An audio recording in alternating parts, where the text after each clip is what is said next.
Eh, Vamos a empezar a presentarles. Antes de nada, déjenme decirles que por motivos logísticos, Higinio ha tenido a bien esperarse luego después de la conferencia y firmará libros en la librería de la librería universitaria, en la calle Gaona.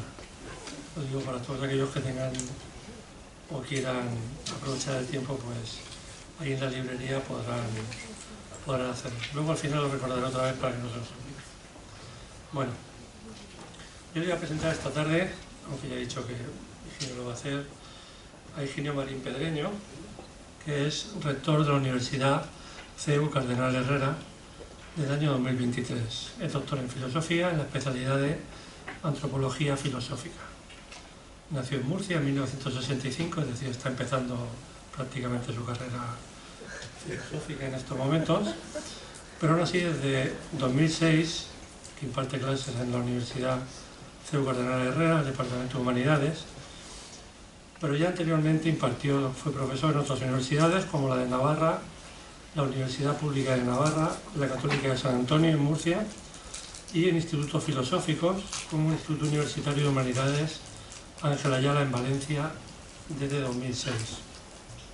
Es autor de diversos libros sobre antropología filosófica, teoría social y cultura. Y bueno, como tengo la suerte de conocerlo y haberlo escuchado ya en varias ocasiones, pues no me atrevo a aventurar de que hoy la conferencia de hoy más para allá de su título, que se llama La crisis de los vínculos y la era digital. Yo estoy convencido, y ya desde ahora les anticipo, que sea cuáles sean vuestras expectativas de sobre qué hoy la conferencia, nos va a sorprender con toda seguridad. Y si no es así, no voy a decir que le van a devolver el dinero de la entrada porque creo que no se lo han cobrado, pero espero que sepan disculparme, porque si lo digo es porque hablo desde mi más sincera admiración del conferenciante que esta tarde tengo a mi lado, ¿vale? Porque más allá de los méritos académicos que pueda tener y que ya haya referido, Higinio es conocido porque se expresa sin ataduras ante los imperativos culturales dominantes. Ya lo irán viendo quienes no lo conozcan. Su habilidad para construir el discurso, y también lo van a comprobar, se basa en tres pilares fundamentales. El primero es el uso de la etimología como herramienta de discernimiento, ¿vale? Le gusta indagar en el origen de los conceptos para comprender o para que comprendamos la raíz profunda de los arquetipos humanos y poder discernir desde ahí con rigor la realidad contemporánea.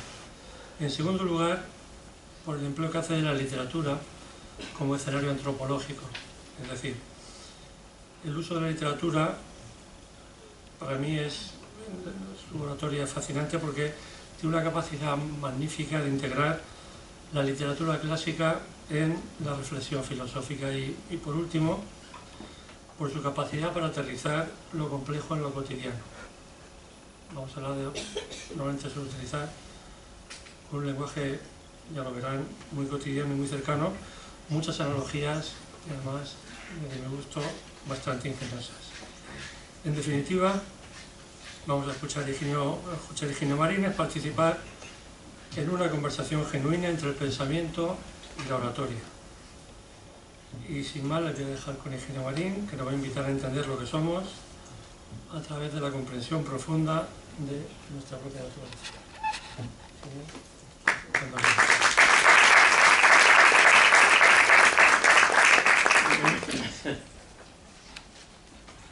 Pues nada, muy agradecido por la invitación, por la presentación tan amistosa y tan amable. No sé cuánto tiempo hace que no vengo a Albacete, a este mismo entorno.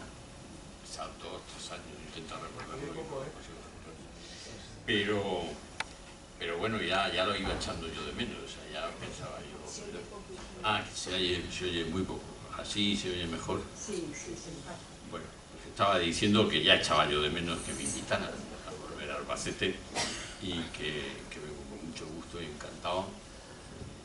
Yo creo que poco a poco y de las veces que he venido y de otras que yo he venido en motu propio y he comido con amigos, pues efectivamente tengo ya un buen ramillete de amigos de Albacete o residentes en Albacete.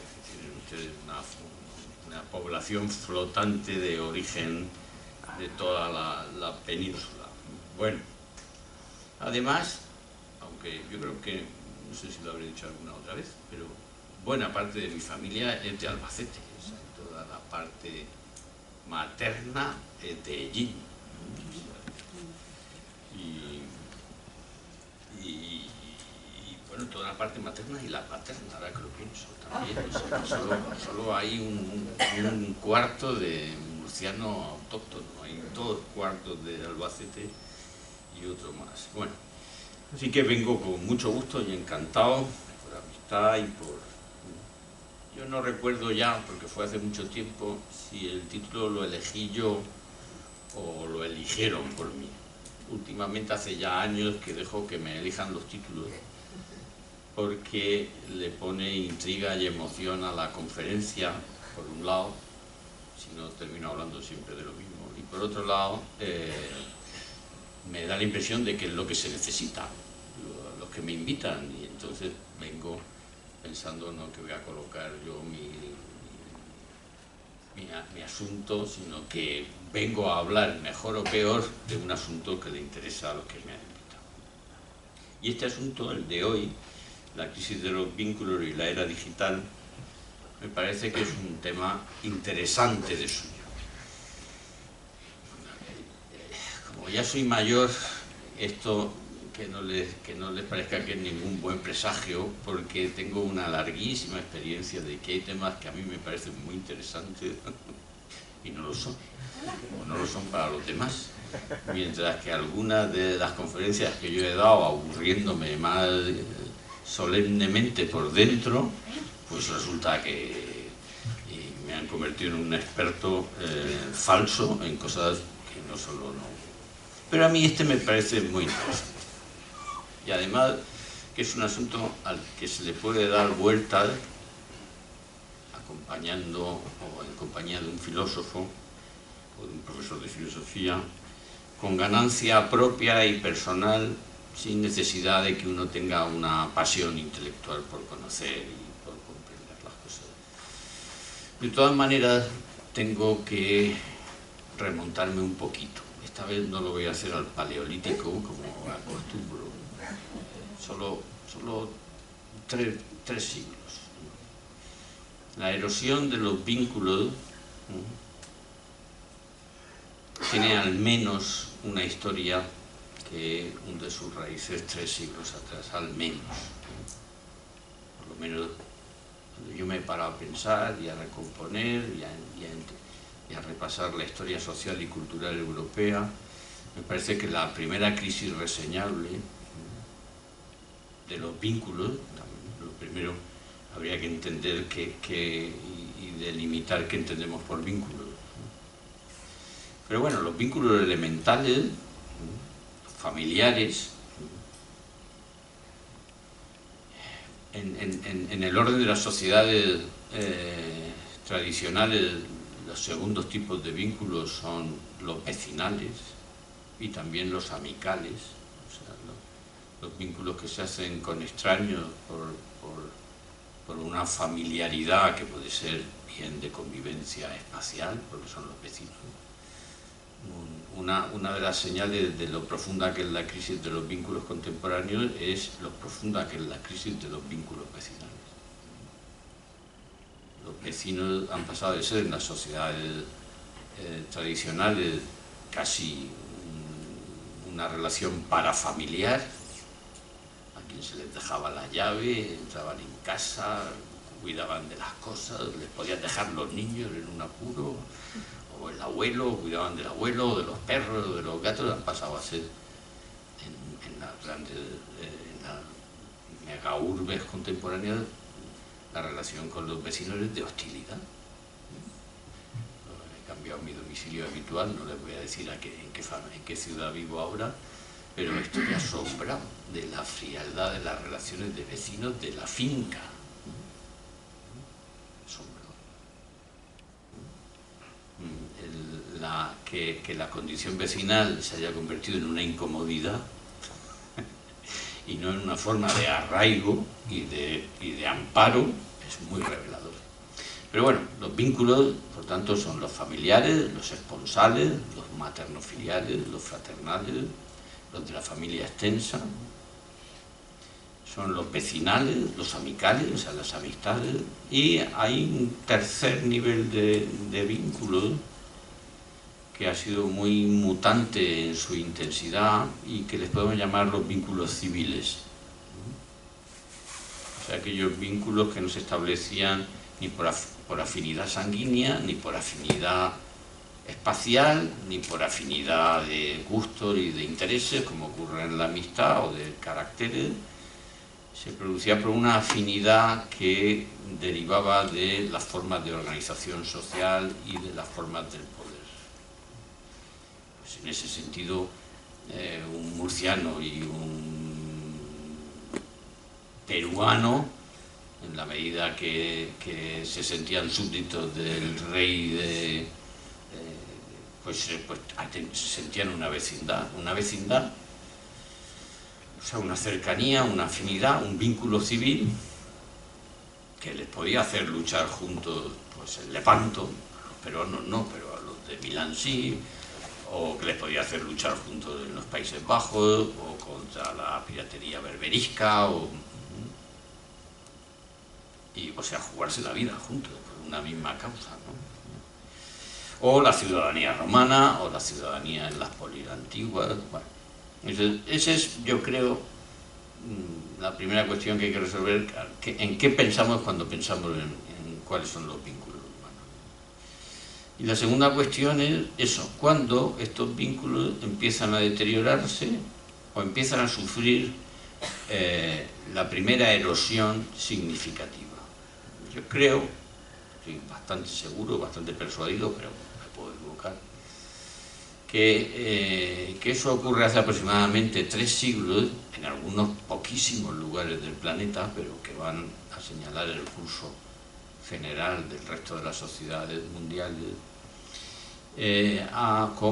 como efecto de la revolución industrial, de la invención de una cosa que no existía antes, y que es la fábrica. La fábrica es un sitio donde se reúnen un conjunto de elementos que antes no existían. Se reúne el capital, se reúne la mano de obra, se reúne la tecnología, la materia prima y los canales de provisión y distribución, o sea, básicamente el ferrocarril o bien la navegación a vapor. Las fábricas emplean tal cantidad de mano de obra que se produce el efecto de una migración masiva, desde el entorno rural hasta las grandes ciudades. Y en esas grandes ciudades se da un fenómeno en muy buena medida desconocido, que es una especie de masificación pauperizada, o sea, empobrecida, y, este es el fenómeno interesante, desarraigada. Esos 3 elementos, la masificación, la pauperización y el desarraigo, o sea, el haber sido extraídos de la red de relaciones que componía el mundo en las sociedades aldeanas, campesina, produce un efecto que en la historia de la cultura y para la sociología se conoce como destradicionalización. Los sujetos son extraídos, quiere decir, ellos migran en busca de unas condiciones de supervivencia que tenían que ser muy malas para empujarles a componer poblaciones masificadas y pauperizadas, pero que ofrecían las expectativas de las nacientes grandes ciudades de la revolución industrial. Y eso y generan los cinturones, las periferias proletarizadas de las grandes urbes industrializadas, que no pasan de ser 15 o 20 en el continente europeo, en unas cuantas regiones del continente europeo. El asunto es muy interesante porque, por muchas razones, pero una de ellas es que son las primeras poblaciones con carácter masivo, o sea, multitudinario, que, por ejemplo, que conozcamos en la historia de la humanidad, que carecen de ritos cúlticos. O sea, que no rinden culto, que no tienen celebraciones, y que no son asistidos por ninguna clase de población o de función sacerdotal, que no se levantan templos durante mucho tiempo. Como estas ciudades son casi todas, no todas, pero son casi, se producen casi todas en entornos de predominio cultural protestante. Estamos hablando de Londres, de París, que no es exactamente protestante, pero vamos, con un proceso seco. Esa situación no es una situación meramente temporal, a una afluencia masiva de población, sino que en muchos sitios se estabiliza y además se convierte en el entorno, pasado un siglo, en el entorno de expansión de ideologías sustitutivas de concepciones de la existencia religiosas que proliferan en esos entornos proletarizados. No se llamaban proletarizados hasta que aparecen las ideologías que tematizan, o sea, que conciben a esas poblaciones, a esas multitudes pauperizadas y desarraigadas, las conciben como proletariado, y sin las cuales no se puede entender que a finales del siglo XIX todos los grandes países continentales europeos tienen una preocupación dominante, que es la revolución. Todos. En España también, con unos 20 o 30 años de retraso, porque en algunas grandes ciudades, como grandes ciudades de la época, como Madrid, como Barcelona, como Valencia, como Málaga, que era un centro industrial importante de la época, como algunas de las nacientes ciudades del País Vasco, existe eso, con una cuantía y con una población que es bastante inferior a la que se produce, por supuesto, en Londres o en París, en el que el proceso de industrialización lleva ya un siglo largo. Ahí se produce el primer deterioro, porque esa multitud empobrecida, secularizada, pero secularizada con la forma de la desaparición de los vínculos, con el debilitamiento de los vínculos de las sociedades rurales, tienen un efecto que es la primera forma de anonimato en las sociedades modernas y contemporáneas. Va a decirlo de una manera muy... Estamos hablando de sociedades donde, por ejemplo, la muerte deja de ser objeto de un rito funerario. Se convierte, en muchos casos, en un problema sanitario de las ciudades, donde el nacimiento empieza a tener lugar fuera de un entorno de acogida y de cuidado. Y aparecen los abandonos masivos de hijos y de hijas que nunca habían desaparecido. Pero en el siglo XVII, XVIII, por ejemplo, a mí me interesa mucho el XVIII, porque entre otras cosas vivió y pensó Rousseau, al que yo le he dedicado tiempo. Rousseau abandona a sus 5 hijos, en eso es un campeón, pero cuando se investiga la época, la población infantil de niños abandonados en París es millares. O sea, los acontecimientos biográficos que reseñan y que configuran las identidades personales dejan de producirse en contextos que los vuelvan significativos. La muerte deja de ser significativa. Los acontecimientos biográficos que constituyen la identidad personal son significativos en el contexto de los vínculos familiares. Fuera de los vínculos familiares, si no hubiéramos visto familiares llorando por los 46 que murieron en Adamuz, usted y yo habíamos disminuido mucho la intensidad emocional con la que hemos vivido ese desastre y esa catástrofe, porque el carácter de una pérdida absoluta, como un quebranto biográfico y personal y de la propia intimidad, y como una pérdida y como una ausencia irreparable, que la experimentan son los familiares. Y es el entorno familiar el que nos permite a los demás asimilar la gravedad de lo que ha sucedido. Si las muertes y los nacimientos se producen fuera de ese entorno, y por tanto también la enfermedad y también el sufrimiento y tal, pues la pasión, la compasión que los demás experimentamos se decrece, se disminuye, se amortigua progresivamente. Y por eso en las sociedades donde la sociedad familiar no es densa, pues, ¿qué le voy a decir? Pues que hay millares de ancianos europeos que se mueren sin que se entere nadie. Hay departamentos de los ministerios de Asuntos Sociales de los países escandinavos que tienen como objeto, con una periodicidad regular, comprobar que sigue vivo el señor o la señora. Pues, pero eso seguramente ocurre por pauperización y por desarraigo por primera vez en las grandes ciudades, las grandes aglomeraciones que van a ir generando la industrialización. Ahora pueden ustedes preguntar, ¿y en las grandes ciudades del mundo antiguo no ocurría algo por el estilo? En las grandes ciudades existía masificación, existía pauperización, existían todos los elementos, yo creo, menos la agudísima crisis de la sociedad familiar. Y de eso no tenemos una noticia.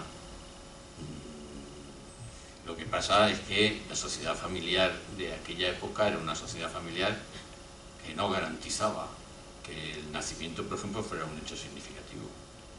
La cantidad de abandonos que se produce en Atenas, sobre todo de niñas, o de hijos no reconocidos que se produce en Roma, es tremenda, y en eso no son unas sociedades singulares, más bien lo excepcional es lo contrario. Los sistemas sociales, o sea, las microsociedades donde no se abandonan a los hijos, y que nosotros sepamos, había 3: la semita, en particular la hebrea, la de las castas superiores egipcias, y la de los pueblos germánicos. O sea, las 3 civilizaciones en las que el orden social coincidía con un orden familiar, porque era una tribu, en la que ser conciudadano, algunos era ser pariente. Entonces, donde familia, aunque sea en sentido tribal, coincidía con, o sea, cuanto el vínculo civil estaba más adherido al vínculo sanguíneo, al familiar, más infrecuente es que se produzca el abandono. Pero eso ocurre de una manera muy multitudinaria y muy característica, porque va a terminar germinando las sociedades contemporáneas.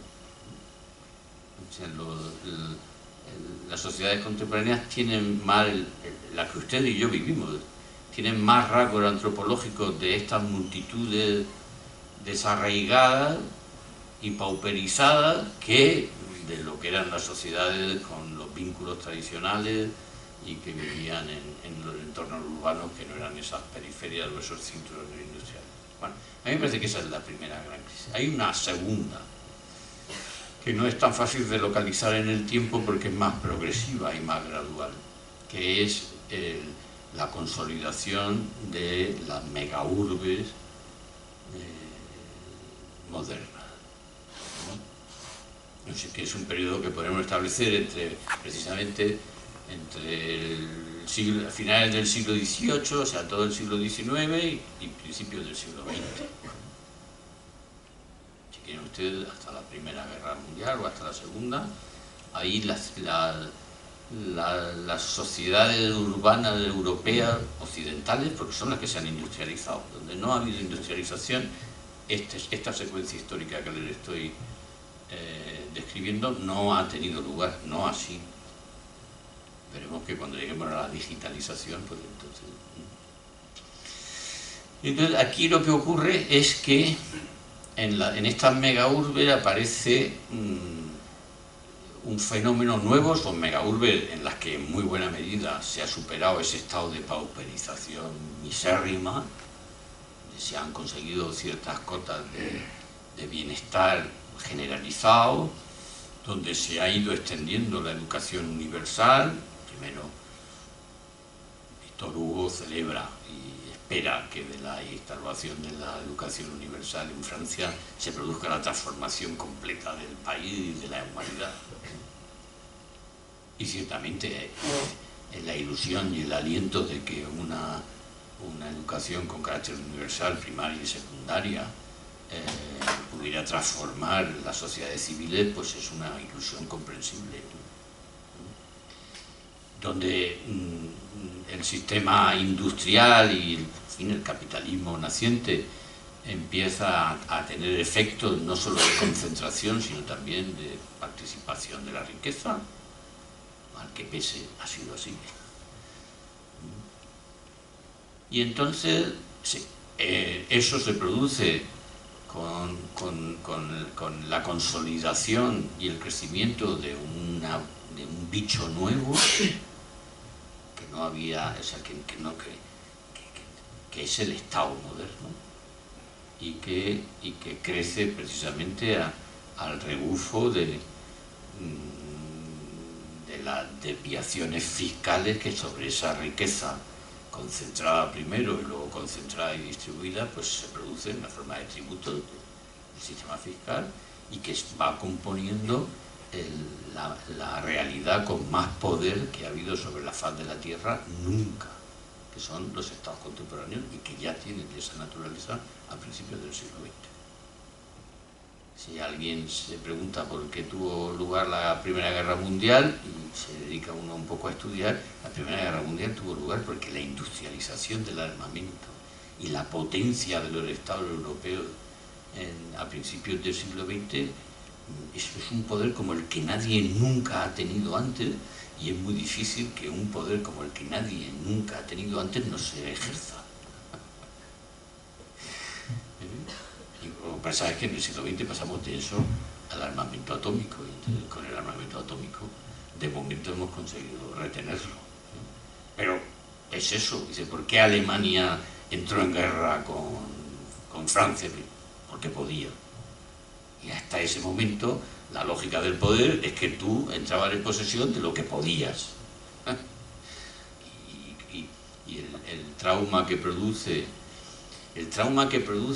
la muerte de sujetos enrolados, sin vínculo alguno con el combatiente que tienen al lado.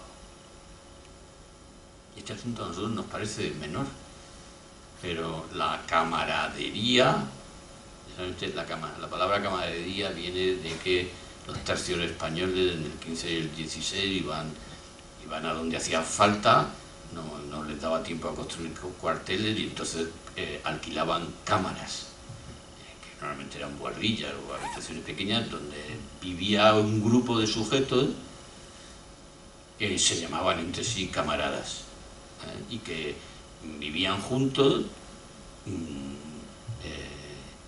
y luego luchaban juntos. Lo de a mí camaradas viene, o sea, es como decir a mí mis amigos, a mí con los que era el vínculo de la camaradería marcial. Es un vínculo muy importante, que en la guerra se vuelve en la guerra moderna se vuelve un vínculo. Ya saben ustedes, seguro que lo han oído decir que los veteranos en la Segunda Guerra Mundial o en la Guerra de Vietnam evitaban hacerse amigos de los novatos, porque se morían a chorro. Pues eso, no, o sea, la guerra es tan letal y tan mortífera que es que no te da ni para establecer vínculos, ni siquiera de camaradería, ¿no? Y además la guerra genera una vecindad nueva, que es el camarada que está al lado, que todos los que han entrado en combate dicen que termina siendo la razón decisiva por la que uno lucha, o sea, para mantener a ese al lado y para hacer que... Entonces, esos vínculos saltan por los aires con la Primera Guerra Mundial, pero ya de manera definitiva con la Segunda Guerra Mundial. Y dejan de ser un nexo de la comunidad civil a la que representan y de la que forman parte. Eso es muy interesante, sobre todo para los militares, pero a nosotros lo que nos interesa de ese asunto es ver cómo la modernización económica, la modernización ciudadana, la modernización civil ha estado compuesta toda ella de episodios que han ido erosionando los vínculos familiares. Es muy difícil divorciarse en un pueblo y seguir viviendo en el pueblo. Es muy difícil. Si el pueblo es pequeño es imposible. Tienes que estar con la divorciada viéndote todas las mañanas, pero no solo con la divorciada, con la madre, con los padres, con los hermanos, con los cuñados, con los primos. Por eso en los pueblos pequeños, ahora ya no sé, porque los pueblos pequeños ya yo creo que ni se ven, porque trabajan fuera, vuelven y no salen de la casa viendo la tele, pero en los pueblos pequeños cuando alguien se divorciaba se tenía que ir. Claro, en la ciudad no te tienes que ir. En la ciudad se dan entornos de anonimato de tales proporciones, se abre un espacio en el que tú puedes hacer cosas fuera del espacio de las relaciones familiares, fuera del espacio de las relaciones amicales, fuera del espacio de las relaciones vecinales. Y eso genera un anonimato que está privado de todos los refuerzos sociales de los vínculos, y que va generando la idea de un sujeto, que es la idea que ustedes y yo tenemos de nosotros mismos, de un sujeto que se basta a sí mismo, de un sujeto autosuficiente, que puede generar desde sí el conjunto de los vínculos necesarios para tener una vida razonablemente humana y plena. Y por tanto que puede prescindir de los vínculos que le han precedido. Esto no es solo un efecto físico que se produce en las grandes ciudades, que es así. Vamos a ver, ya no divorciarse, cambiar de novia cada cierto tiempo es más fácil en una ciudad que en un pueblo, y es más grande cuando la ciudad es más grande, y es más fácil cuando la ciudad es más grande. Es un estilo de vida urbano, mega urbano se podría decir, ¿no? Y eso, ¿qué pone de manifiesto? Pues pone de manifiesto que todos los refuerzos sociales a los vínculos han desaparecido. Y más todavía, que esos refuerzos sociales, ese sujeto, una vez que vive en esos entornos, deja de experimentarlos como refuerzos y empieza a experimentarlos como coacciones sociales. Y en tanto que deja de o sea, si uno tiene una crisis matrimonial y le ayudan, y los cuñados, las cuñadas, los hermanos, los amigos, los padres hacen lo posible por ayudarte y tú sales de la crisis matrimonial, pues eso no solo no debilita los vínculos, sino que te produce un arraigo mayor, que entre otras cosas te da permiso para actuar cuando el otro... Y entonces, pues, y eso es coactivo, eso tiene una dimensión coactiva, pero lo normal es que los sujetos que lo experimentan como refuerzos mutuos, como momentos biográficos, por ejemplo, de la vida de una pareja, donde la intervención de un tercero ha sido decisiva, pues para que... Pero en la medida en la que el sujeto vive en entornos urbanos, en los que es posible eximirse de todas esas relaciones, porque hay espacios donde uno va y ni tiene parientes, ni tiene vecinos, ni tiene amigos, al menos no en sentido propio, pues entonces ahí aparece una aparición nueva. Yo aparezco para mí mismo según una disposición nueva. Yo aparezco, estoy presente para gente que no es mi amiga, que no es mi vecino, que no es mi familia, y con lo que apenas tengo ningún otro vínculo que el civil. O sea, lo único que nos une y que define nuestro vínculo es el Estado. Tenemos en común con ellos los deberes civiles, el IRPF, el IVA, la prima de riesgo, el momento de las elecciones, y aquí se ve que el gran espacio unificador de la existencia de los sujetos contemporáneos es el Estado. Y que esa especie, me siguen, ¿verdad? Esa especie de artefacto que es el Estado, que es abstracto, porque no existe, nadie lo ha visto, sus efectos se dejan sentir. Este edificio quiere hacer visible el Estado. Ese sujeto, que no es de Albacete, pero se hace presente en Albacete, se tiene que convertir en la tierra donde arraigan unos sujetos que son de suyos desarraigados.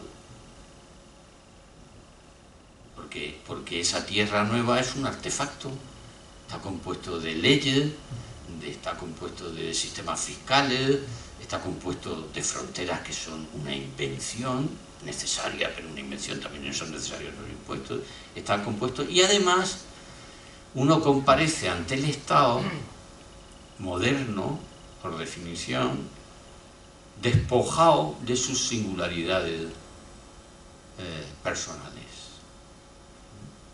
Y eso, en muy buena medida, es una enorme conquista civilizatoria.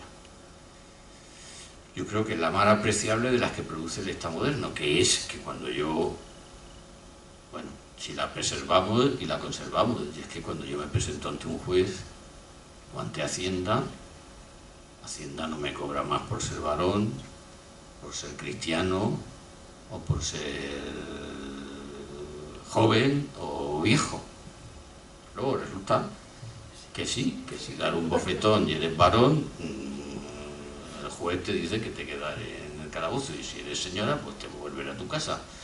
Y que, bueno, pues, o sea, que esa diferencia, pero como todos comparecemos ante los demás como el Estado, y nuestra la modernización de la sociedad era generar un entorno de anonimato. Si me están siguiendo, creo que entienden que no estoy diciendo que sea absoluto, pero que se hace real como no había existido nunca en ninguna otra sociedad, y tenemos disponibilidad respecto de nuestros vínculos originarios. Podemos no ver a nuestros padres sin ningún problema. Ahora, en Roma, el sujeto que no mantenía el vínculo filial tenía un nombre que era impío, y era considerado el ser más deleznable de la creación, y que en él se había producido una regresión al mundo bestial, porque el rasgo que los romanos tienen como distintivo es el vínculo paterno-filial y los deberes, los afectos del hijo respecto del padre. Por eso el crimen capital es el parricidio. Por eso las sociedades contemporáneas son constitutivamente impías. De hecho, cuando las sociedades llegan al grado de madurez, o sea, de potencia del Estado que quieren, lo que le dicen es: de vosotros cuido yo, no os preocupéis. O sea, no esperéis que vuestra ancianidad sea feliz por el cuidado de vuestros hijos, porque eso lo vamos a hacer nosotros, con una red asistencial. Y hijos, no creáis que tenéis deberes que os vinculan a vuestros padres, porque eso lo hacemos nosotros porque vuestros padres son ciudadanos, no porque sean vuestros padres. Y jóvenes, no os sintáis ningún vínculo con vuestros padres, porque nosotros os vamos a habilitar y a posibilitar una emancipación económica, o sea, de facto, precoz. Pero no le estoy describiendo Babia, se estudia escribiendo Noruega y Finlandia y Suecia y todo el continente europeo que toma esas sociedades del bienestar como el paradigma. Si tienes dinero para coger el tren porque el tren vale 8 euros, ¿qué permiso le vas a pedir a tu padre? Si no le tienes que pedir dinero. Entonces, la emancipación, de hecho, las sociedades occidentales están hechas para romper los vínculos de dependencia. Para romper los vínculos de dependencia que, según la concepción del Estado moderno, reducen la autonomía del sujeto. Entonces rompen los vínculos de dependencia y entonces el sujeto es emancipado y se basta a sí mismo en el espacio de habitabilidad que abre el Estado. ¿Me sigue, verdad? Un espacio en el que tú, que ya has podido disponer de romper los vínculos con tus padres, con tus vecinos, con tus amigos y cosas, tienes una disponibilidad de ti mismo, porque ahora aparece ante los demás como quieres. O sea, exactamente como comparece ante el juez. Sin tener en cuenta si soy varón o mujer, si soy rico o pobre, si soy esto o lo otro. Ya digo que es una enorme conquista civilizatoria, pero que se convierte en el patrón de identidad personal. Y ahora no solo puedo disponer de la relación con mi padre, que es meramente biológica, sino que puedo disponer de la relación con mi propia sexualidad, porque es meramente biológica. Y la biología no es destino. Y puedo disponer de ida y de vuelta. Bueno, de vuelta no. Pues si quieres irte, sí, pero volverte el Estado no te paga la vuelta. Pero puedes, y entonces, ¿y tú qué eres? Pues eres un sujeto asexuado, sin edad, en el contexto nuevo en el que todo vínculo de dependencia es enfermizo. Y sobre cualquier otro vínculo, el más enfermizo es la sociedad compuesta de vínculos, la sociedad natural compuesta de vínculos entre desiguales. Porque eso es el contraestado. ¿Me siguen, no? Y claro, la sociedad natural compuesta de vínculos entre desiguales es la familiar. Varón, hembra, adulto, niño, el que sabe, el que no sabe, el que tiene, el que no tiene, y por tanto el que manda y el que obedece. Eso es una celdilla sediciosa de suyo. Porque además, en la medida en la que inoculan las conciencias que esas relaciones son naturales, que esas dependencias no solo son naturales, sino que son amables y que componen la estructura y el tejido de una vida feliz, porque la vida feliz se compone precisamente de una plenitud de relaciones mutuas de dependencia, pues esos sujetos son insumisos de facto. ¿Se entiende, verdad? Y entonces la ciudadanía moderna es el sujeto sin vínculos, salvo los del Estado.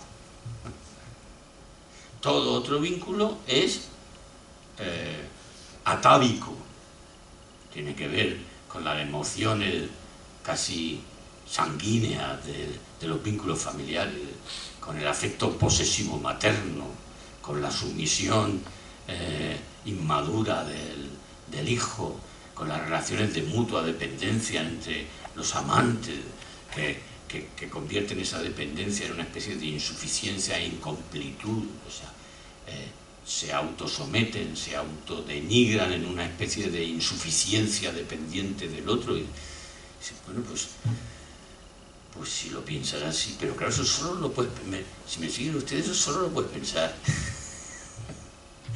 en ciudades modernas organizadas con la forma estatal. En cualquier otro sitio lo que experimentan es la felicidad agradecida de las mutuas dependencias.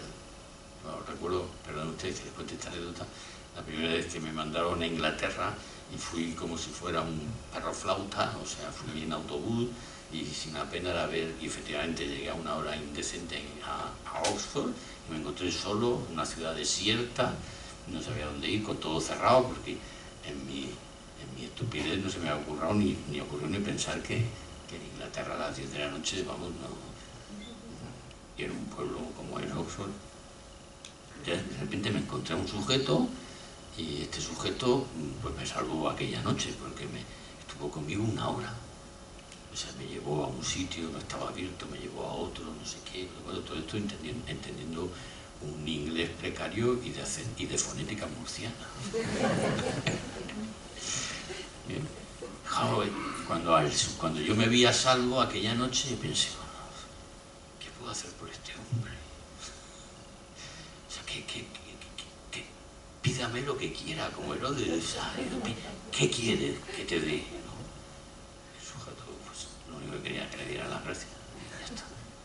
Entonces, claro, pero eso es una experiencia feliz de la dependencia mutua, en este caso con un desconocido anónimo, que nunca supe su nombre, pero que nunca he olvidado. Y que se convirtió desde entonces para mí en regla y norma de qué hay que hacer por un desconocido en apuro, lo que necesito. Pero no lo habría asimilado así si no lo hubiera experimentado. Pero claro, es que eso es el orden social, eso es la familia, eso es... Claro, en el mundo antiguo todos los vínculos eran parafamiliares. Y de hecho se decía de un amigo, este es como un hermano, o de un vecino, este es como familia mía. O uno decía de su maestro, este ha sido para mí un segundo padre. O llamaba tío hasta a los primos en grado 12, ¿no? Todavía me pasa a mí cuando llegan al pueblo y alguno me abre los brazos y me dice, primo. Y si se me ocurre preguntarle dónde está el asunto, pues está pues en Medellín, seguramente, o sea, en el tatarabuelo, ¿no? Claro, porque todos los vínculos medían su intensidad por un patrón de medida que era familiar. Es como un hermano, como un pariente, como un padre, como un hijo para mí. Pero en las sociedades contemporáneas, esta sociedad de los sujetos desvinculables, tienen otro paradigma que es la amistad. Porque la amistad es un vínculo que no se puede institucionalizar. Es un vínculo que no genera deberes mutuos. Depende de ser constantemente actualizado. Se puede establecer entre desconocidos y según graduaciones que son... A ver, ustedes, cuando alguien se pone a presentar a un amigo del trabajo y dice compañero y amigo, y uno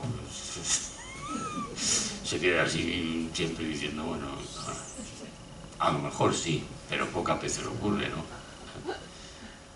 Y entonces, ahora, yo lo he visto, dice, se me ha muerto, yo he visto necrológicas de un tío hablando de una señora, tal, no sé qué, su mejor amiga, no sé qué, y al final te enteras que es su mujer. O sea, para mostrar cuánto quería a su mujer, tiene que demostrar que era su mejor amiga. Y un padre bueno es un amigo. Y no digo ya un profesor de universidad, o un profesor de universidad que no sea tu amigo, es un canalla altivo y elitista. Porque se le ocurre pensar que la razón por la que estamos juntos es porque yo sé una cosa que tú no sabes. Entonces, solo pensar eso, que no la sabes de momento, y que yo estoy encantado en ayudarte a que la sepa, pero solo pensar eso es antidemocrático. O sea, toda sociedad que establezca vínculos de dependencia no es más que una forma de poder encubierto del que detenta ese poder, que puede ser saber, que puede ser lo que sea. Entonces, el mundo se tiene que convertir en una sociedad de amigos. Yo tengo que ser el mejor amigo de mis estudiantes. Yo no quiero ser el mejor amigo de mis estudiantes. Yo quiero ser el mejor profesor que ellos hayan tenido, si está a mi alcance. Y de ellos espero, si es posible, que se conviertan en el mejor estudiante que he tenido, o de los mejores estudiantes que he tenido. Y eso es lo que me anima a dar clases. Para hacer amigos, pues me voy, no sé, me apunto a un club de golf, o de vela, o me voy de caza con alguien, yo qué sé. No me pongo a explicarle a Rousseau. Entonces, este asunto, a mí me parece que pensarlo es bueno, porque nos permite vernos un poquito con perspectiva histórica y ver hasta qué punto nuestra vida aparentemente igual a la de nuestros abuelos y bisabuelos no lo es. Como nuestras ciudades, nuestra condición, por otra parte, venturosa desde muchos otros puntos de vista, de ciudadanos de estados modernos, insisto, nuestra condición, que desde otros muchos puntos de vista es venturosa, o sea, afortunada, de ciudadanos de los estados modernos, implica, sin embargo, estas sombras y estas ambigüedades que a mi juicio son graves. Pero es que cuando todo esto desemboca en la era digital, que ya estarían ustedes, pero a ver cuándo va a aparecer la era digital. Claro, es que todo esto se transforma.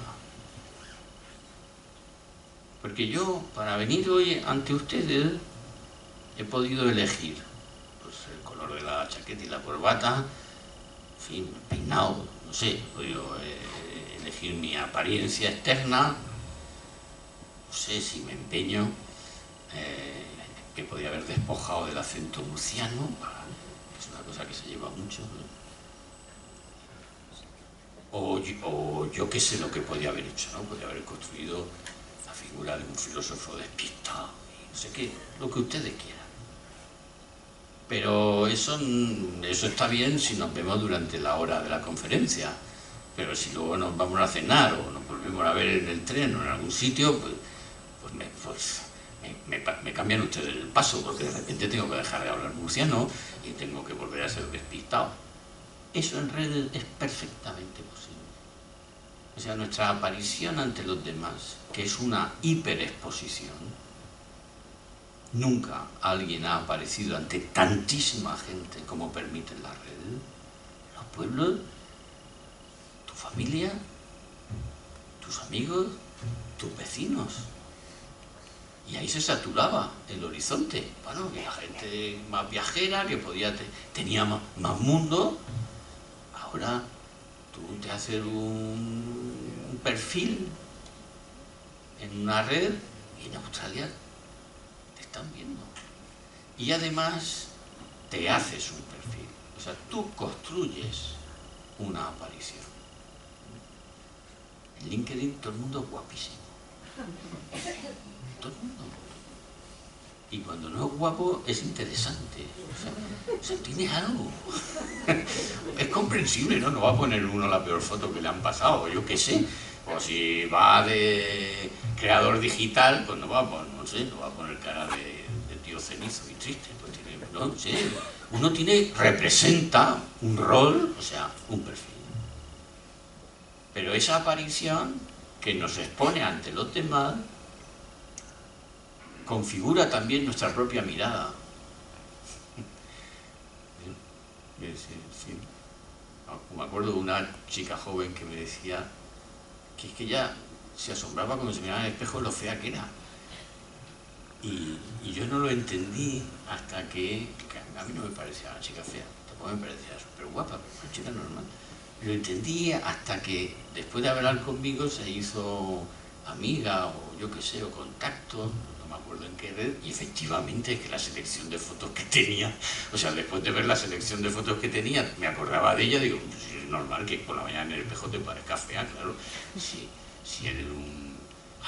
Es que la aparición en las redes sociales es un constructo, pero un constructo que podemos gobernar y dominar como ningún otro nunca antes, y que tiene una fuerza de socialización como ninguno nunca antes, y que te expone directamente ante multitudes cuyo juicio y cuya mirada te configura, porque el único que se queda pensando lo súper guapo que eres cuando ve la foto de tu perfil eres tú, que te reconoces con ese. Entonces, claro, pues luego ves el espejo y te das cuenta que si tuerces un poco el perfil, pues tienes un ángulo recto en la nariz. Y entonces, claro, hay que ir. Somos el primer país, junto con Brasil, en cirugía plástica. Y el primero del mundo en la utilización de psicofármacos. Y nos destacamos entre todas las sociedades europeas por ser la sociedad donde los vínculos familiares se mantienen muy erosionados, pero componiendo parte del tejido de la estructura social, como no ocurre en otros países, solo en los mediterráneos y en algunos de los mediterráneos. Lo he dicho de otra manera, dicho en jerga digital. Nuestros perfiles, nuestra personalidad en redes es un avatar, o sea, es una aparición. En uno de estos episodios de la digitalización, que no me acuerdo cómo se llamaba en el que uno tenía un monigote que le representaba, ¿cómo se llamaba? Una cosa que compró la empresa de Facebook, que había como una especie de realidad paralela de naturaleza digital donde uno podía hacer cosas. ¿Cómo se llamaba eso?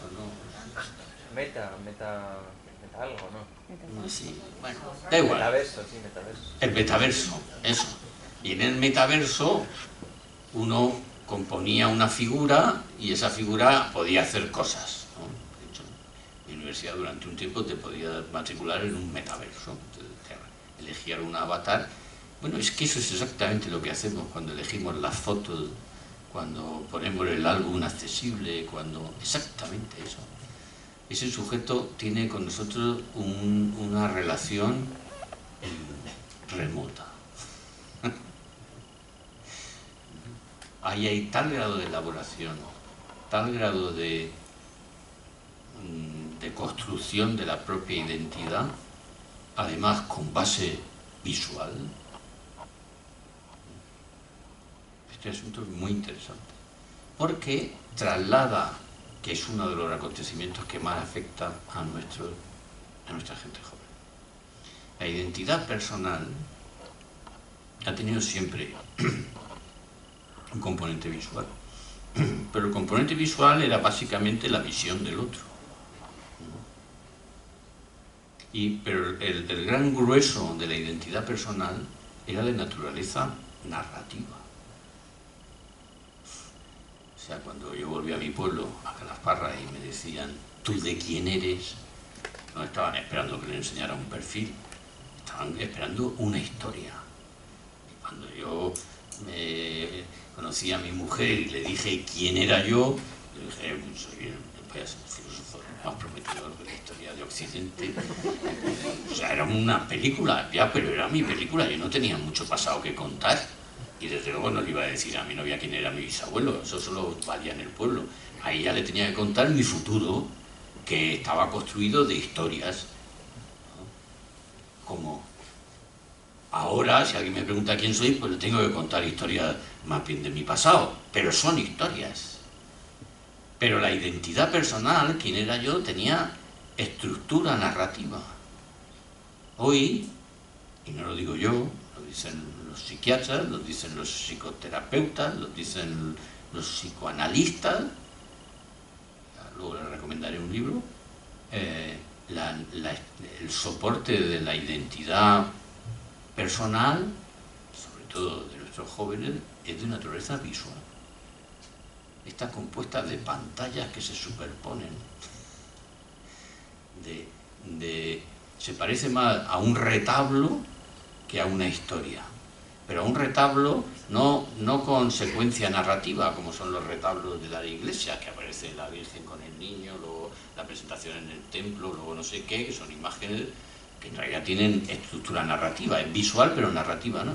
Aquí la estructura narrativa está rota, son imágenes que se superponen por la intensidad emocional que evocan, hasta el punto de que los psicoterapeutas y los psicoanalistas hablan de la particular dificultad que tiene la cura y la compañía del psicoterapeuta respecto de las poblaciones jóvenes de la sociedad avanzada, porque no tienen una historia que contar, porque no saben contar lo que les pasa, porque para saber contar lo que les pasa hace falta tener una narración extensa acerca de quién soy.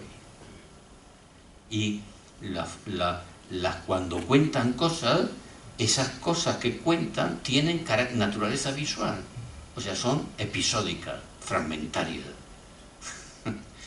Y ni siquiera tienen la estructura visual que tienen los fotogramas del antiguo, que superponiéndolas conseguían una historia, ¿no? Hay un libro que ha sido premio de ensayo Anagrama, de una psicoanalista murciana, se llama Lola Montejar, me parece que se llama Sin relato. En el que ella cuenta, sin relato, o sea, ella cuenta exactamente lo que les estoy contando. Y cómo eso es un fenómeno de la digitalización. Y cómo, y eso no lo dice ella, sino que lo dicen psicólogos cognitivos de todas las extracciones académicas e ideológicas, como la pérdida de la capacidad narrativa, esta autora lo mantiene explícitamente, produce una disminución del coeficiente intelectual.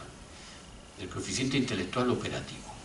El coeficiente intelectual operativo es la inteligencia disponible de un sujeto, ¿no? Eso quiere decir que hay muchas capacidades de naturaleza cognitiva que dependen de la estructura narrativa y que se atrofian, como los músculos, como los tendones, por desuso, de tal manera que, siendo exactamente igual de inteligentes que la generación anterior y la posterior, porque las mutaciones genéticas, que sepamos, no se producen en trechos tan contraídos, sin embargo el coeficiente intelectual operativo, pues eso lo dicen estos, pero ahora déjenme ustedes que les diga algo.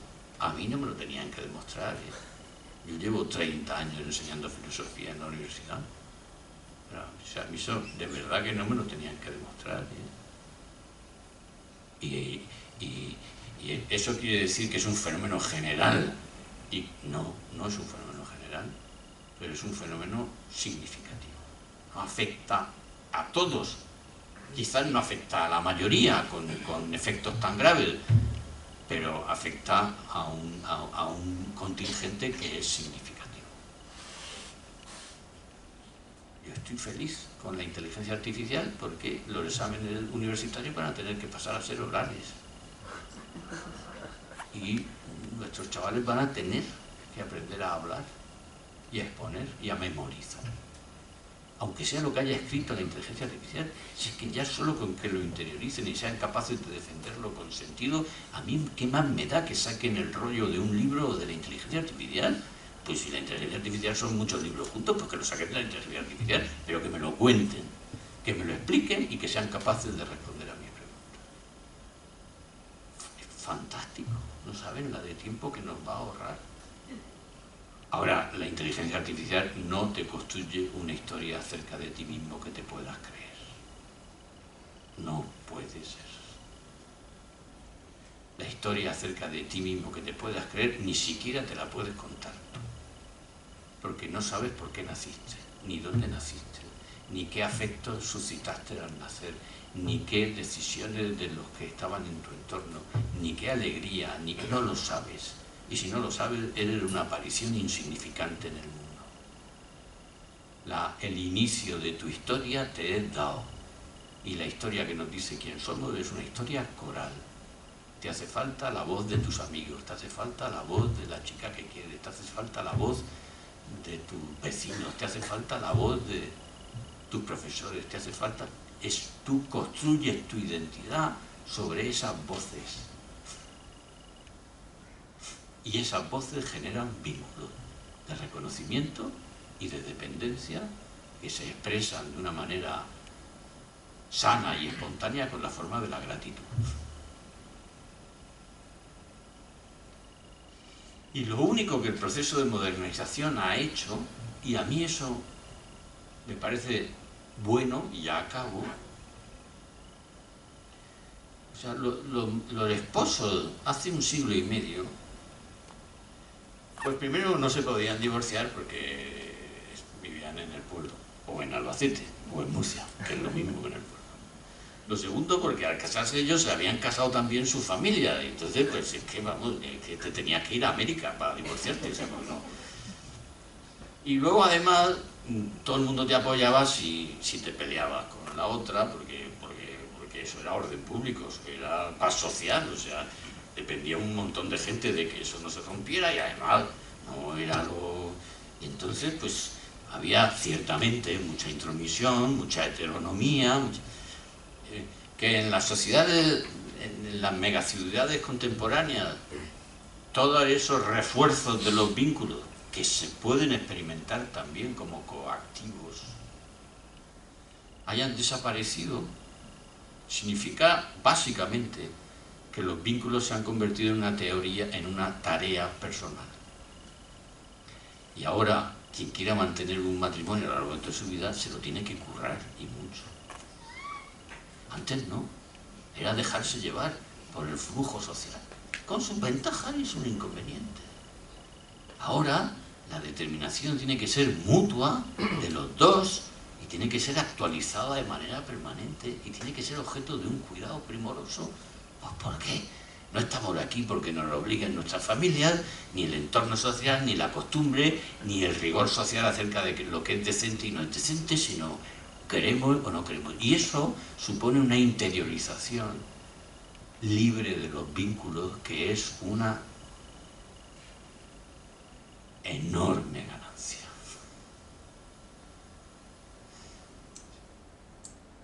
Porque exige que esos sujetos protagonicen libremente los vínculos que permanecen. Hoy, mantener una relación de fraternidad es un objeto de labor primorosa. Primero, porque puedes vivir a cientos de kilómetros. Segundo, porque puedes no ver a tu hermano en la vida. Y tercero, pues porque si ver a tu hermano es porque te han empeñado, a pesar de la cuña, o a pesar de lo pesado que es el hermano, o yo qué sé, las mil cosas que... Y si tienes un amigo es porque mantienes el vínculo. Y si te llevas bien con los vecinos es porque te empeñan. Porque lo primero que te van a encontrar en el vecino, como lo preguntes cómo está, es una cara de ¿a ti qué te importa? Pero ¿qué hay entre tú y yo? Vivimos puerta con puerta, pero ¿qué hay entre tú y yo? O sea, ¿quién te dice a ti que tienes que decirme si tengo buena o mala cara? O si... Y entonces, eso es una ganancia enorme, que hay que reconocer que puede cursar al mismo tiempo que un deterioro social, que puede cursar al mismo tiempo que un poder de proporciones desconocidas, como es el Estado moderno, y con tentaciones invasivas. Pero al mismo tiempo genera, o sea, el tapiz. Nosotros nacíamos como la hebra de un tapiz. Hoy tenemos que formar parte de los que tejen ese tapiz. No solo somos tejidos en ese tapiz, sino que tenemos que tejer, no solos, porque la voz que me deja reconocerme, esa voz es una voz coral, es un coro. Yo necesito a los otros, necesito que me digan. No, me acuerdo que, perdón por esta confidencia, pero como no grabáis las sesiones, me acuerdo que cuando yo le decía a mi mujer lo de que iba a ser un filósofo tal, ella medía muy bien el tiempo, y en el momento en que creía que yo ya había acabado decía: así va a ser, cariño. Ya somos dos.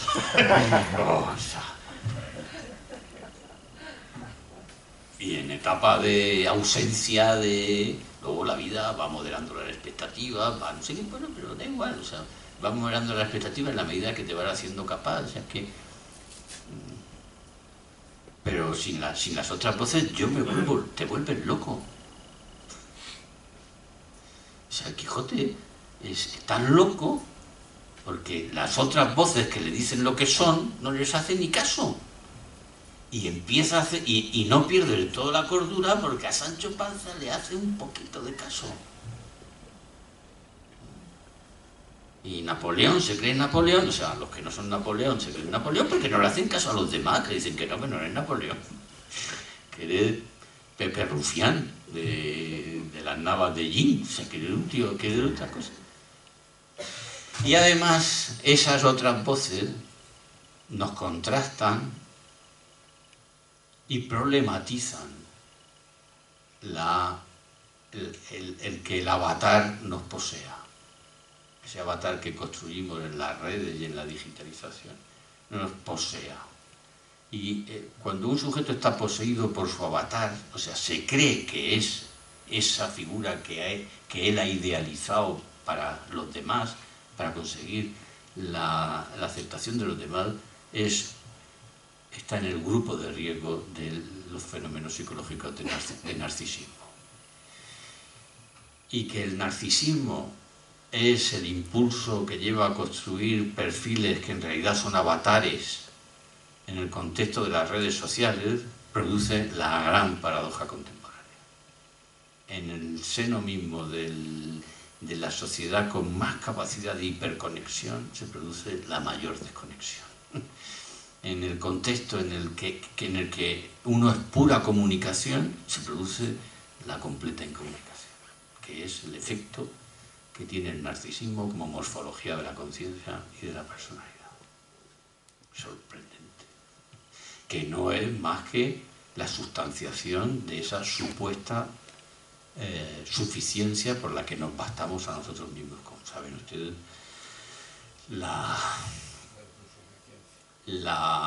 Narciso es un sujeto que se enamora de su propia imagen en la superficie de un lago y desde ese momento se dedica a buscar esa imagen de la que se ha enamorado y descarta todos los amores reales y solo se siente tentado por una chica que le dice, que le repite lo que él dice. Esa chica se llama Eco. Es que el narcisismo convierte a los interlocutores en eco y solo tolera la interlocución que tiene la forma del eco. Y entonces no hay comunicación en sentido propio. Lo que hay es monólogos. Monólogos con motivos de un supuesto interlocutor que es a su vez otro avatar. Quienes hablan son avatares que se hacen el eco el uno al otro para confirmarse una idealización que además mortifica al sujeto real. Lo mortifica porque le hace incapaz de tolerar la frustración de no ser así. Porque esa idealización se convierte en la autoimagen, en la autoconciencia. Muy bien, señores, me he extendido más de lo que quería, notablemente más, porque es 1h07 y yo me había prometido que iba a ser 1 hora, pero es la edad que no lo consigo. Ha sido un placer.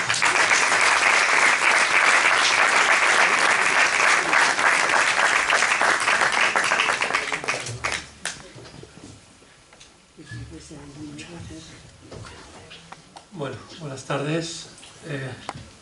Espero que les haya gustado. Tanto como me ha gustado a mí como mínimo. ¿Vale? ¿Alguien tiene alguna pregunta? Y al fondo. Primero, felicitarles, darle las gracias. ¿Se me oye, verdad? Sí, pero no le veo. ¿Dónde está? Bueno, que darle las gracias y felicitarle. Yo tengo una preocupación, me he educado en Barcelona, en Madrid, y aquí llevo poco tiempo, en la provincia. Se ve muy bien, pero el problema que tiene ahora la juventud, que es lo que a mí me preocupa, es el individualismo patológico, llamado narcisismo, que has creado un avatar, que has creado un otro igual que tú, pero no lo eres. Con la era digital, bien, la era virtual lo empeora. Pero la inteligencia artificial puede usarse para bien, porque son muchos casos de algo en el que, bueno, en positivo, bien. Pero me preocupa una cosa y no sé cuál solución darle a la hora de aconsejar a padres que tienen niños jóvenes, y es la intimidad artificial. Es una palabra a lo mejor rara para la gente que me está oyendo, pero con ese avatar que se está creando, de individualismo, y al final llegas a hacer también una intimidad propia tú, el niño sin darse cuenta, porque tiene un medio que se lo proporciona, que es un móvil, una pantalla, o lo que sea, en el que le ven una imagen, le da ganas de un juego, y eso llega a cerrarse más en sí mismo y a llegar a la patología como de forma más rápida. Y a veces los padres ni se enteran. Eso no sé si me salió transmitir. Entonces, con esa preocupación que yo tengo, que encima no soy madre, pero observo, y me preocupa, ¿cómo podemos hacer para prever esta revolución que viene, como todas las revoluciones, como para quedarse, ¿no? No sé si tiene solución, o se puede, o tenemos que cruzarnos de brazos, o surgir simplemente. Pues yo comparto esa preocupación que tiene usted, y además parece que está bien dicho intimidad artificial, ¿no? Que es tanto como decir espontaneidad preparada. Sí, pues ya. La intimidad no puede ser artificial, ¿no? Y yo comparto esa preocupación, y además creo, no sé si sobreestimo el resultado de lo que le he dicho, pero creo que las cosas que les he contado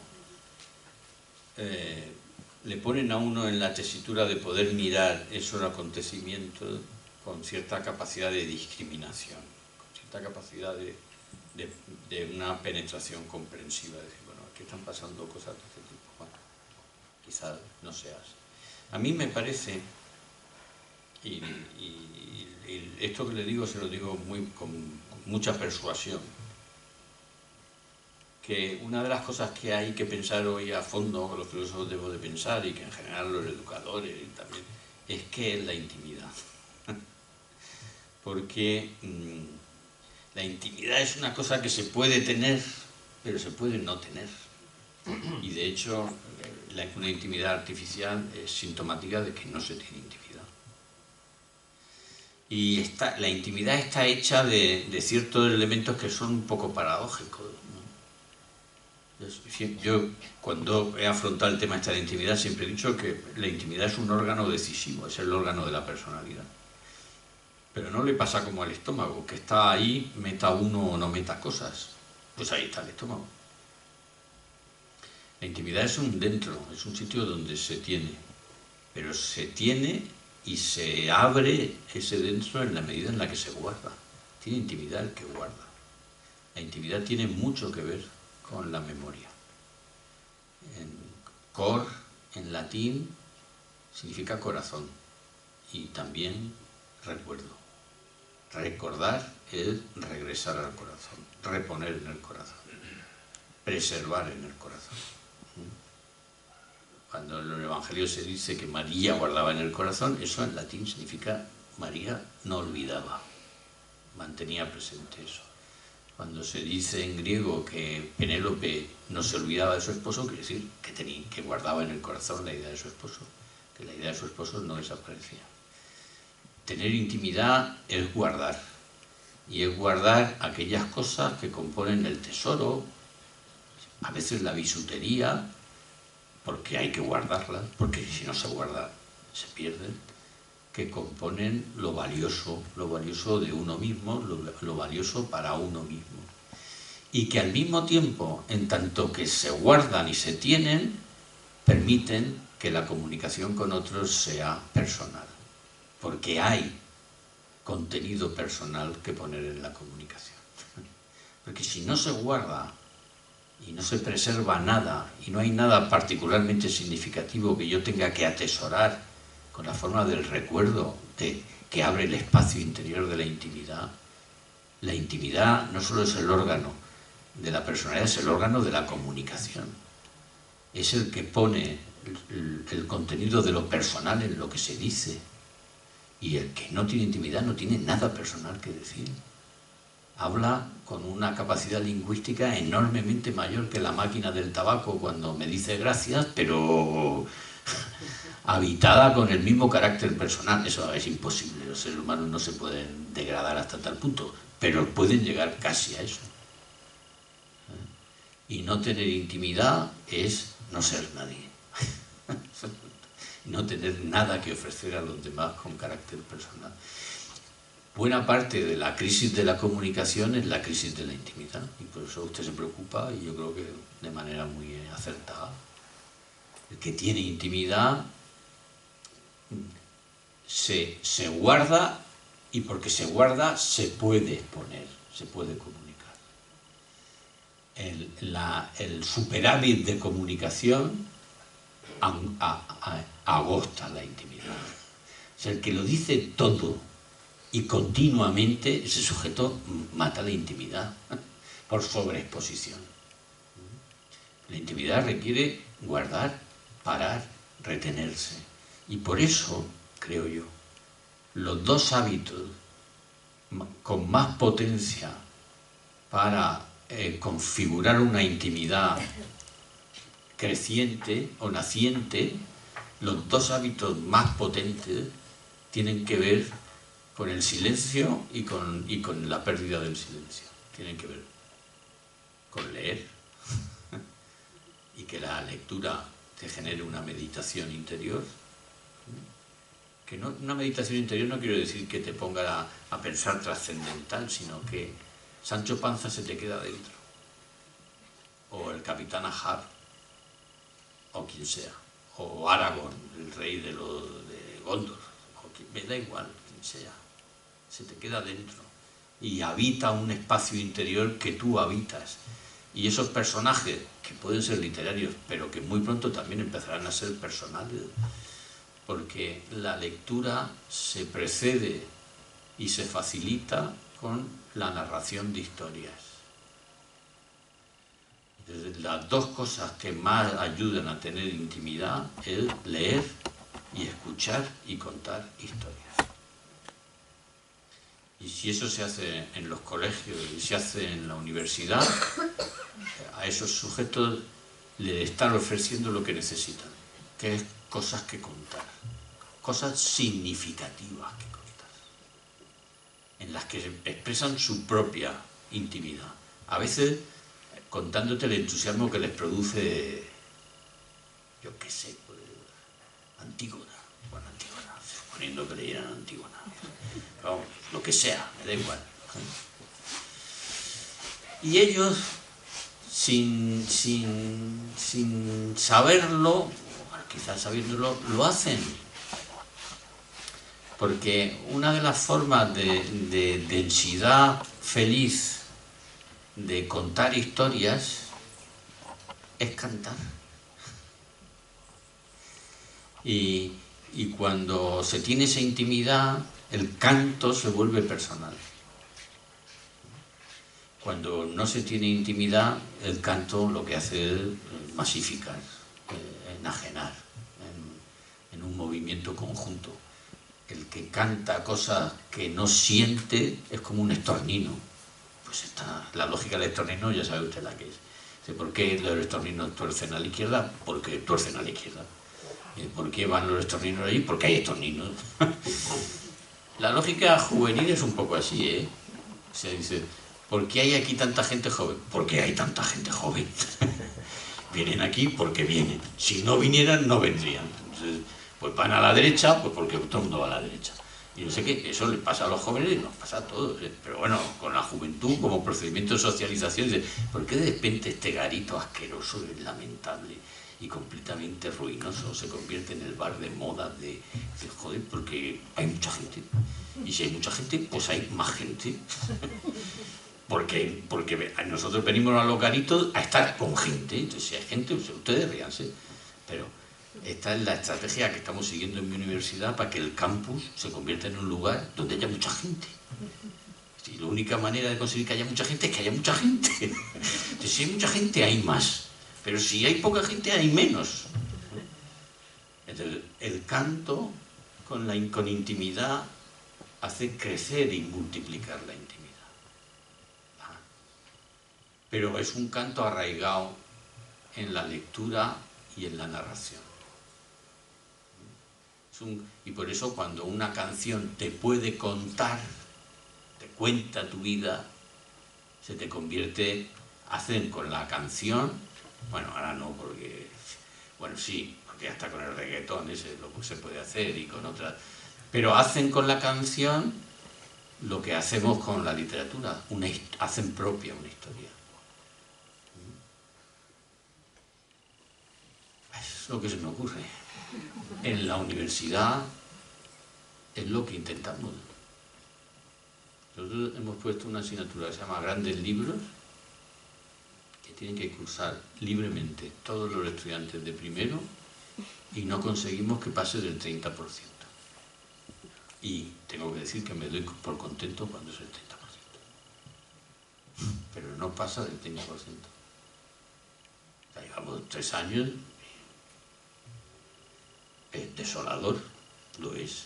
Pero bueno, te queda el consuelo de que los otros a lo mejor lo consiguen por otras vías, que uno no van a la asignatura de grandes libros, pero hacen otras cosas, yo qué sé. Vale, pero... O sea, que te cuenten, con perdón, qué son los celos y cómo los celos pueden malograr una vida. Y que te lo cuenten con una obra de Shakespeare. Es que no hay mejor manera de contártelo que el Otelo de Shakespeare. Que no hay mejor manera de entender tu propia pasión turbulenta cuando... Es que no enfrentarse a los celos de una manera comprensiva es pues quedar expuesto a las propias pasiones sin ningún control y sin ninguna comprensión de lo que te está pasando. Es que la literatura, la historia, la filosofía tienen un rendimiento inicial que es la autocomprensión. No es el único, pero tienen ese enorme rendimiento. Y en fin, ¿y qué les voy a contar? Pues es que es la pasión por el poder y que la sospecha injustificada, pero que malogra una amistad. Si es que eso es la literatura, si es que la literatura es interesante por eso. Pero si tu cultura es digital, tú no eres capaz de leer. Porque leer es una cosa, o sea, abrir un libro y quedarte leyendo el libro es una mortificación. No hay cosa más fea que un libro. Un montón de... Si es que eso no... Salvo que leas, claro. Pero si además estar acostumbrado, perdona que lo diga, aquí en Albacete no pasa. A mí ahora, a mí y a todo el mundo, me imagino, nos ponen viajar a cualquier sitio, ¿vale? Y entonces cuando ya has dicho que sí y tal, te dicen 20 minutos. 20 minutos, coger un avión, cruzar, o incluso salir del país para ir a un sitio a hablar 20 minutos. Yo no voy. Pero 20 minutos, es que no es, o sea, es que yo soy motoriesel, o sea, los 20 minutos todavía no coge la temperatura. Es que es imposible.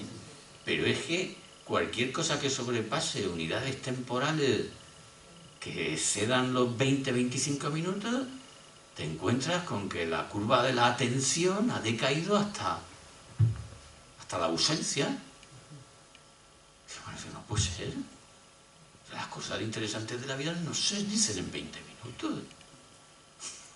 Las conversaciones significativas en esta vida no se dicen en 20 minutos. Las visiones intelectuales que te quieren transmitir no se pueden trasladar en 20 minutos. Pero 20 minutos ya es un alarde, ¿eh? Porque yo les digo a los de comunicación en mi universidad de grabar un vídeo, y el vídeo si dura más de 3 minutos no lo ve ni Tutankamón, vamos, lo he resucitado. 3 minutos. Hay que utilizar secuencias comunicativas largas y al mismo tiempo interesantes, significativas. Y perdona que diga esto, que hay algunos jóvenes por aquí. Y cuando se consigue eso, se tiene la más decisiva de las competencias que profesionalizantes. Si tú tienes delante un sujeto que habla bien y con precisión, y ya te has formado un prejuicio, este tipo merece la pena. ¿Para qué? Me da igual, para lo que sea. Merece la pena, porque si hace casa me lo va a poder explicar. Si es un agente de ventas, pues ya ni te digo. Si es abogado, pues le va a poder contar al juez lo que me pasa. Es que un sujeto que habla bien, con definición conceptual y con precisión, ya está. O sea, perdóname que os diga esto, porque no quiero hablar de mí, pero yo estoy en un montón de órganos de gobierno y yo creo que la única razón es que como me dedico a la filosofía, pues hablo bien. Porque puede llegar allí y el economista se pone que no entienden ni lo que te dice. Bueno, que decir, la economía, hay gente para todo, pero que decir, pues es que, claro, en humanidades no lo entrenamos mucho con este tema del lenguaje. En leer, en escribir, en hablar, pues sí. Entonces, eso es muy necesario. Y además da vida interior. si la vinculas con narraciones significativas, si guardas. Pasa con la intimidad lo que pasa con el cuerpo. Si lo expones por completo, no hay nada en el cuerpo de naturaleza personal que pueda ofrecer a otro. Tienes algo de naturaleza personal que ofrecer al otro en y mediante la exposición completa de tu cuerpo si has guardado. Y por eso el pudor es la virtud que abre el espacio interior de la intimidad. Es así, no me estoy refiriendo al pudor físico, que también. Me estoy refiriendo al guardar cosas que no expone de manera indiscriminada, o sea, en la red, que es lo que compone esa artificiosidad de una intimidad que no está. Perdón, que me he extendido, pero era buena la pregunta. Pues por razones de espacio temporales nos limitan el espacio a las 8 de la tarde, creo que nos hemos pasado, no se merece la pena. Recordarles que a partir de ahora Higinio nos se marcha a la librería universitaria. Quien quiera verlo allí pues se puede acercar, va a estar allí un rato, y darles las gracias por haber venido desde la Asociación Alboraya. Les emplazamos para el mes que viene. Muchísimas gracias por haber asistido.